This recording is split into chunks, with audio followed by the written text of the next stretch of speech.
আউযু বিল্লাহি মিনাশ শাইতানির রাজিম বিসমিল্লাহির রহমানির রহিম আলহামদুলিল্লাহ সালাতু ওয়াসসালামু আলা রাসূলিল্লাহ সাইয়্যিদিল আম্বিয়া ওয়াল মুরসালিন ওয়া আলা আলিহি ওয়া সাহবিহি আজমাইন। আসসালামু আলাইকুম। আলহামদুলিল্লাহ, আজকে আমরা 15th জুজ থেকে সূরা আল কাহাফের 23 ও 24 নম্বর আয়াত নিয়ে কিছু আলোচনা করব। এই দুইটা আয়াতে এমন একটা বাক্য নিয়ে আলোচনা হয়েছে যেটা আমরা প্রতিদিন ব্যবহার করি, সেটা হলো ইনশাআল্লাহ। আল্লাহ বলছেন, ওয়ালা তাকুলান্না লিশাইইন ইন্নী ফাইলুন যালিকা গাদা, অর্থাৎ তুমি কোনো কিছুর ব্যাপারে কখনোই বলো না আমি অবশ্যই এটা আগামীকাল করব।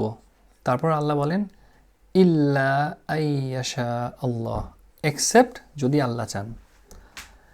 এটার অর্থ ভবিষ্যৎ সম্পর্কে নিশ্চিত ভাষায় কথা না বলে বরং এমনভাবে বলেন যদি আল্লাহ চান তাহলে আমি এটা করব।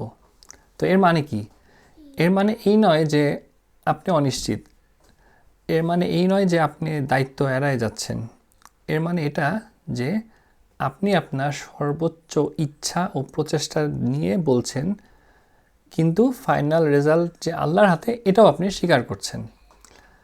আর আপনি বলছেন যে আমি অবশ্যই এটা করার নিয়ত করেছি, এটা আমি চেষ্টা করব, আমি প্ল্যান করেছি, কিন্তু যদি আল্লাহর পরিকল্পনা ভিন্ন হয় তবে সেটা অন্য কথা। এটাই হলো ইনশাআল্লাহর প্রকৃত অর্থ। কিন্তু আজকাল আমরা যেটা করছি সেটা হলো আমরা ইনশাআল্লাহকে বানিয়ে ফেলেছি সম্ভবত আমি এটা করব না, এটার একটা রিলিজিয়াস ফর্ম। যেমন কেউ আপনাকে জিজ্ঞেস করলো যে আপনি কি ফর এক্সাম্পল প্রোগ্রামে আসবেন, আপনি বললেন ইনশাল্লাহ।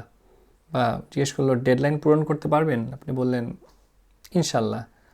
তো এখান থেকে কিন্তু বোঝা যায় যে আপনার এটার প্রতি ইচ্ছা নাই এবং এটা হওয়ার সম্ভাবনা খুব কম।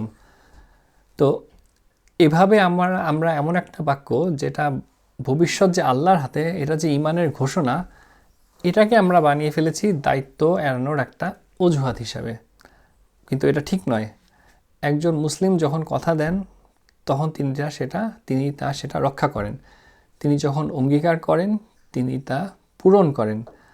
আপনি যদি কারোর সাথে চুক্তি করেন তারপর ইনশাল্লাহ বলে সেখান থেকে আসলে পিছিয়ে সরে আসার কোনো সুযোগ নেই। ইনশাল্লাহ মানে এই নয় যে আমি দায়িত্বশীল না, বরং ইনশাল্লাহ মানে আমি আমার সর্বোচ্চ চেষ্টা করব, আমি অলসতা করব না, আমি অবহেলা করব না, আমি দেরি করব না। কিন্তু যদি আল্লাহ এমন কিছু ঘটান যা আমার নিয়ন্ত্রণের বাইরে, যেমন ঝড়, অসুস্থতা, গাড়ির সমস্যা, এনি আনফোরসিন ইভেন্টস, তবে সেটা আল্লাহর ইচ্ছা।